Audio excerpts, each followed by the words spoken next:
Welcome to our retirement, folks.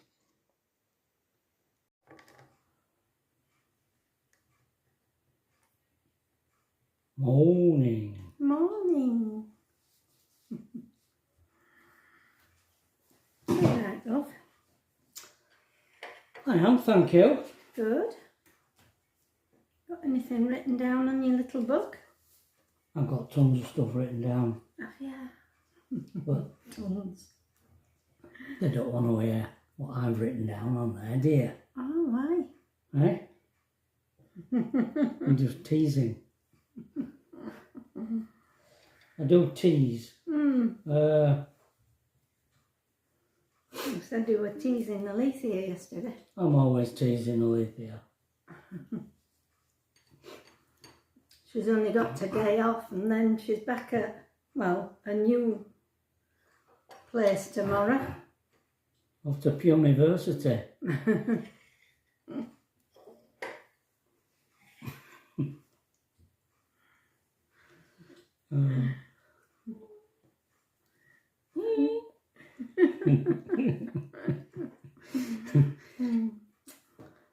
So weird, isn't it? Noises. Little noises from that dark room and little noises from Ernie. They were going mad yesterday. He's covered in dust again. Oh, I is it? passed him yesterday and he's covered in dust Oh, from bedding stuff. going round and round. Yeah, round and round. He goes round and round. I think that means he wants to come out, but he'd already been out in the morning. Oh dear. Animals, eh? And it's raining and they're running in the rain. Running that canal Oh, a boat. in rain. Oh, it's that one with pretty flowers, isn't Can you, it? I don't know if you can see No, it you going can't. by. No. Whoops. Oops. Oops, that's a daisy. The things we do here. So, what have we got to say then? I don't think I've got anything Well, at the moment. analogies. Analogies. Oh, right. I like analogies. You remember yesterday I mentioned the analogy of the little dog. Thinks it's a big dog. Yeah. Well, I was walking down the street here the other day towards the storage yard, and they were moving a piano into a house. Oh, yeah. And they hadn't a clue how to move this piano. Pat and I can speak from experience because we knew how to move pianos. Yeah. And these guys did not know how to move piano. There were so many of them and they were all huffing and puffing and struggling with this piano. And if you're struggling, you're not doing it right. No. If you're huffing and puffing, pulling and shoving, you're not doing it right. No. Well, they didn't even have a bogey, did they? To put it on, which makes it easy. If you know how to, you've got to know how to. You've got to know Where to pull on to turn it and. You've got to know how to position the piano on a bogey in the first place. You've got to get the balance right. And then you've got to know how to tilt and move the bogey. It's like it becomes one with the piano. Even though it's only resting on it, it actually feels as though it should feel as though it's attached to it. And you swivel and move and you can get into some extremely tight corners with it. If you get balance right. And also we know how the diameter of the wheels. It's important to know the diameter of the wheels because you have to go up and down steps into a house. And you've got to know how far you can go before it bottoms out. And we used to have a little piece of wood that we carried round with us. And we used to put that down to stop it from bottoming out. We've got some photographs of that, of us go. Oh yeah, I think I've put them up. I think we've seen them. Houses, didn't we? We used to have little pallets that we, you know, if you had steps. Yeah, we had the little board and then a pallet. We did.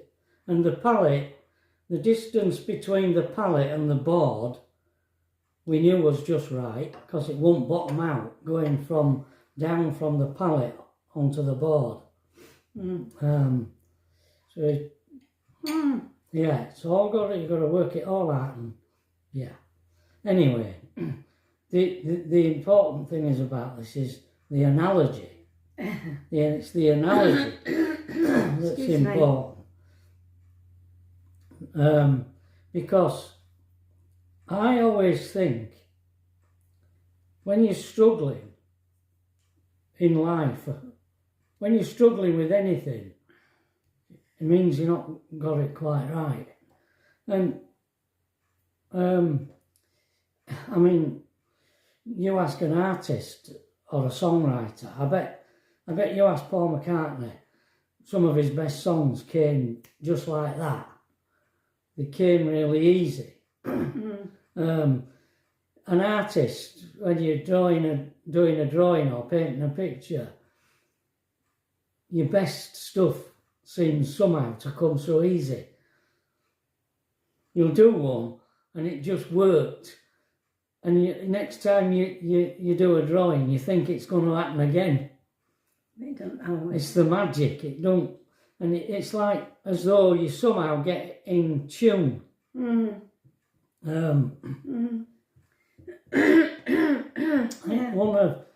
of the best poems or songs that I wrote when I played in the band came easily, and it was about it, and that was an analogy.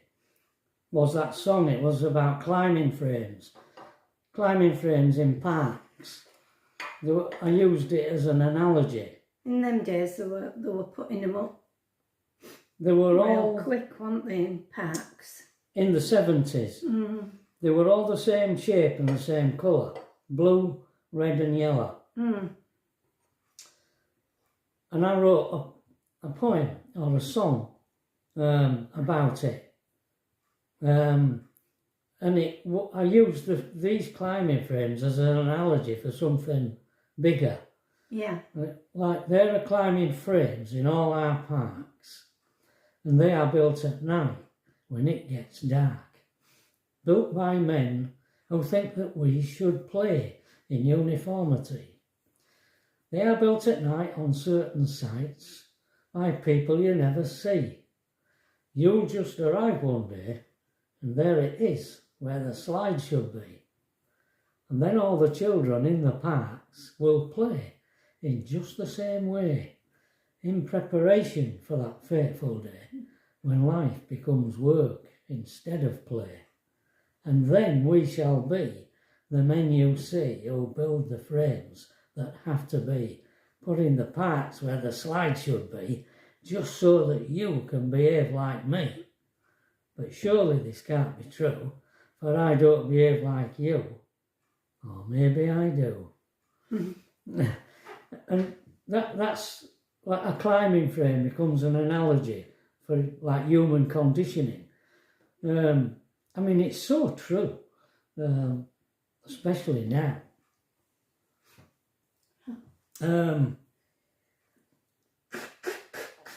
Excuse me? Yeah. Analogies. Analogies. I like analogies. I mean, so many jobs that I had in the past when I worked for people. You know, people today, they all have targets, don't they? Oh, right. They all put pressure on. You've got to do it. You've got to get so many of this and so many of that. I remember when I worked for Miles Transport, you had to go in, you had to do this, and you had to ring them up every night, tell them where you were, so that they could send you here and there. And I used to think, if it takes so much to earn a living, it can't be right. it shouldn't have to be this hard. If it don't come easily, if it don't flow, if it's not, if you're struggling against everything, you're doing it wrong. It's not worth it. It's not worth it if you have to struggle so hard to make something work. When you're doing it right, you get in tune and it comes and yeah. I remember when I first opened this piano shop here, down the road was a piano tuner, and he used to boast that he could tune 6 pianos a day. 6 pianos a day. Wow. I mean, he'd earn quite a bit of money tuning 6 pianos a day. But when I went piano tuning, I thought, why would you want to tune 6 pianos a day? To earn more money? To get more things? I don't know. But all the time you were tuning the piano, you'd be thinking, what time is it? Because I need to get to the next one. Or else I'm not going to get my 6 a day in. And you wouldn't have time to with people. It'd take over, wouldn't it? The tuning. Yeah. And then it rules you. Yeah. It starts to become your master. Instead of you being the master, it becomes the master.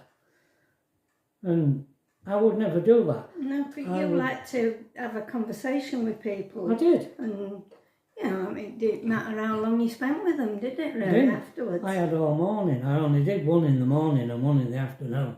And I could spend all morning if I needed to, if I wanted to. Just depends whether they wanted to talk or not. And then, of course, I used to play the piano after I'd tuned it. A lot of people like to hear the piano being played. I suppose, when you've got a human learning to play and all year, all day long is da da da da da da da da da da da da da da. Nice to hear somebody just come along and play a tune of it. And that piano, them guys struggling with that piano just reminded me of that. Yeah. But you don't have to struggle. If you have to struggle, you've not quite gone in tune with whatever it is you're doing. What did they call your piano teacher, Alethea? Miss? Mimi. No. Mimi. Wasn't it? No, I don't think so. Have you forgotten, Leafy? Yeah, I've got no idea. Oh. Yeah, your mum mentioned it the other day. I thought sure it was Mimi. Because she was Chinese or Japanese, I don't know which. She was sort of Oriental, wasn't she? Yeah. And she lived just down the road where they'd been moving this piano. Could have been the same house. Yeah, it could have been. And Alethea used to go for these piano lessons, but she wasn't interested in piano. All she wanted to do was chat to teacher. Because she used to wear some unusual clothes. Yeah. And you used to be fascinated by her clothes. Yeah, you just had conversations with her, and she said to our Tracy, I don't think your Alethea's really interested in the piano.